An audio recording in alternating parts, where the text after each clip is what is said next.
कैसे हैं दोस्तों। मेरा नाम साकिब हुसैन है और आप देख रहे हैं नर्सिंग फाइल्स। आज हम जीआई ड्रग्स की अहम क्लास को डिस्कस करने जा रहे हैं जिसे हम आम लफ्ज़ों में कहते हैं प्रोटॉन पंप इनहिबिटर्स।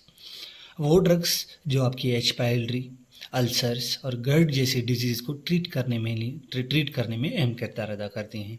तो आएँ डिस्कस करते हैं।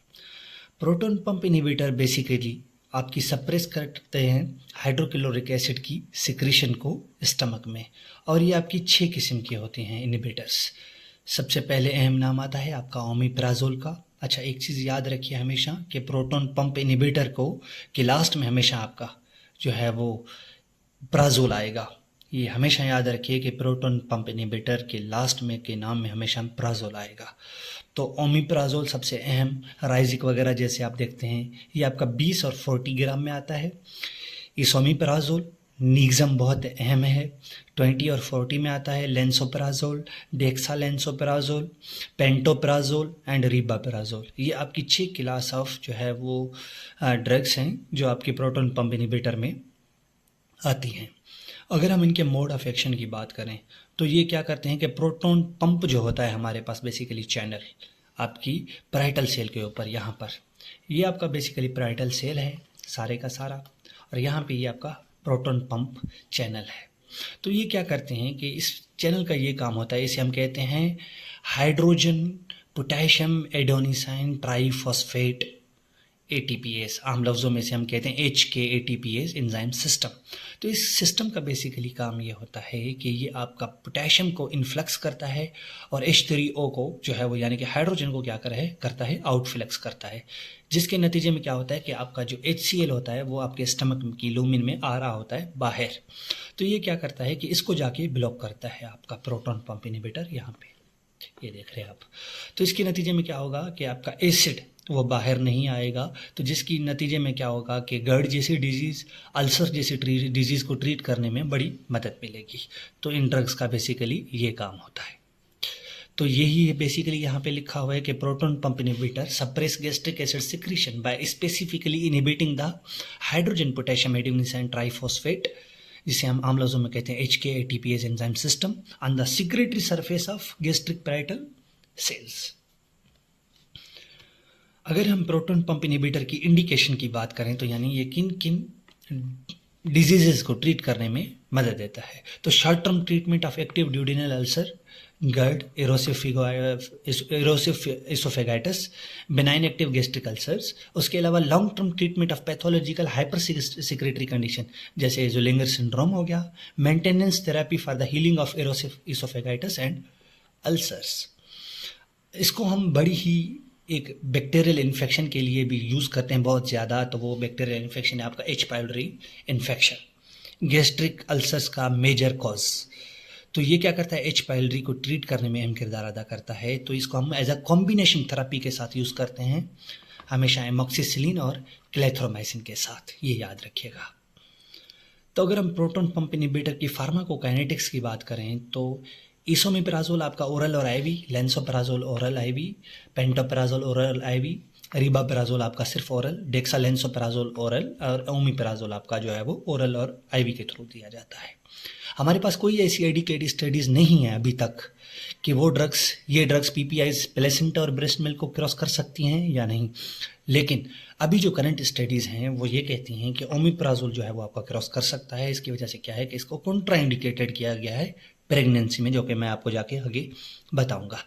ये इन सारी पीपीआईज की हाफ लाइफ हैं और ये इनकी ड्यूरेशन ऑफ इफेक्ट है। सबसे शॉर्टेस्ट ड्यूरेशन ऑफ इफेक्ट जो है वो लेंसोप्राजोल का होता है और सबसे ज़्यादा लॉन्गेस्ट इफेक्ट जो है वो ड्यूरेशन का आपका होता है ओमिप्राजोल का। हाफ लाइफ की अगर हम इनकी बात करें तो 30 to 60 मिनट फास्ट एक्टिंग जो आपका होता है ना वो ओमिप्राजोल होता है। तो क्या होता है कि इसका जल्द फ़ायदा होता है इंसान को।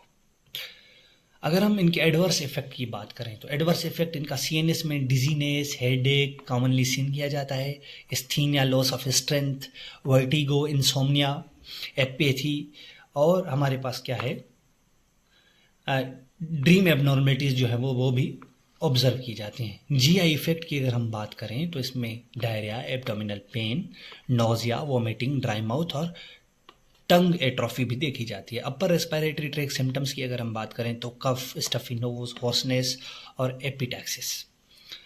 उसके अलावा लेस कॉमन एडवर्स इफेक्ट की बात करें, rash, alopecia, pruritus, skin, dry skin, back pain और फीवर भी देखा जाता है किन किन पेशेंट में। अगर हम प्री क्लिनिकल स्टडीज़ की बात करें तो long term of proton pump inhibitor major cause होता है आपकी गैस्ट्रिक कैंसर का, अगर इसको ज़्यादा यूज़ किया जाए। उसके साथ इसमें जो है वो इंक्रीज बोन लॉस भी देखा गया है लॉन्ग टर्म में। तो ये इनके प्री क्लिनिकल स्टडीज़ की सजेशन है। उसके अलावा अगर हम इनकी कॉन्ट्रा इंडिकेशन और क्वेश्चंस की बात करें, नर्सिंग मैनेजमेंट में बहुत अहम किरदार अदा करती हैं ये चीज़ें, किस पेशेंट को देनी है, कैसे देनी है, कौन से क्वेश्चंस लेने हैं।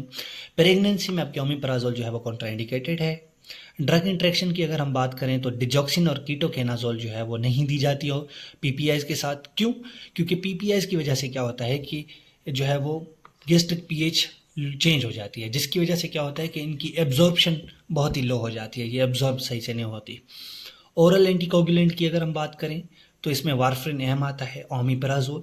तो ओमेप्राजोल अगर जो है वो वारफ्रिन के साथ दिया जाएगा तो क्या होता है कि ओमेप्राजोल की वजह से इनका लो जो है वो रेट ऑफ एलिमिनेशन होता है हमारे पास। उसके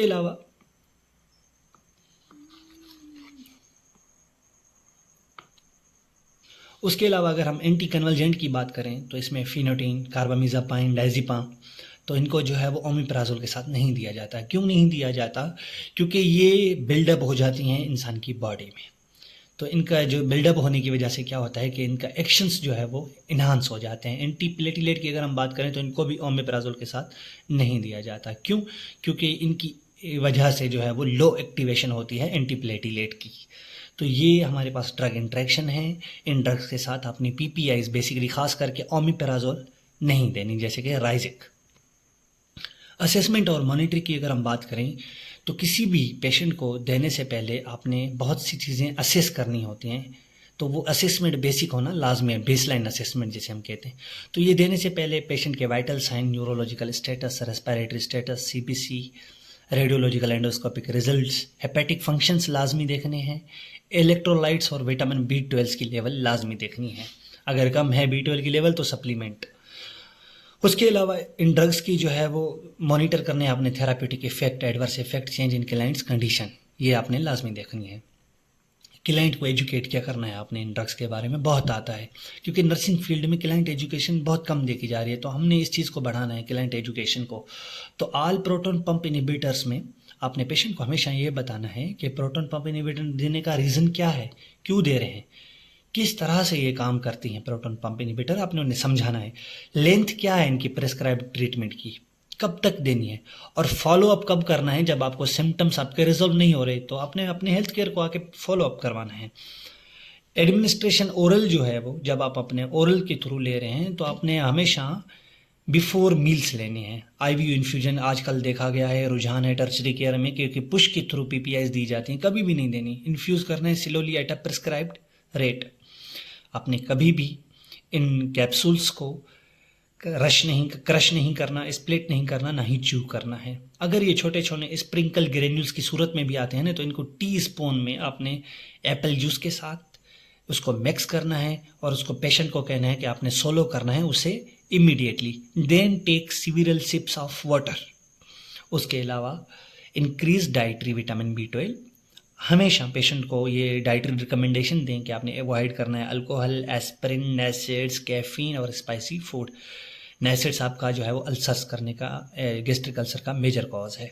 स्पाइसी के कैफीन की वजह से जो है वो गर्ड हो सकता है आपको, तो ये आपने नहीं लेने। स्पाइसी फूड नहीं लेने, तो इसकी वजह से क्या होता है कि आपका जो है वो एसिड बिल्डअप होता है। उसके अलावा नोटिफाई करना है हेल्थ केयर प्रोवाइडर्स को फॉर द एडवर्स इफेक्ट। ठीक हो गया जी। तो आपने ये सारी चीज़ें पेशेंट को एजुकेट करना है इन चीज़ों के बारे में। रेफरेंसेस इसके ये लिखे हुए हैं।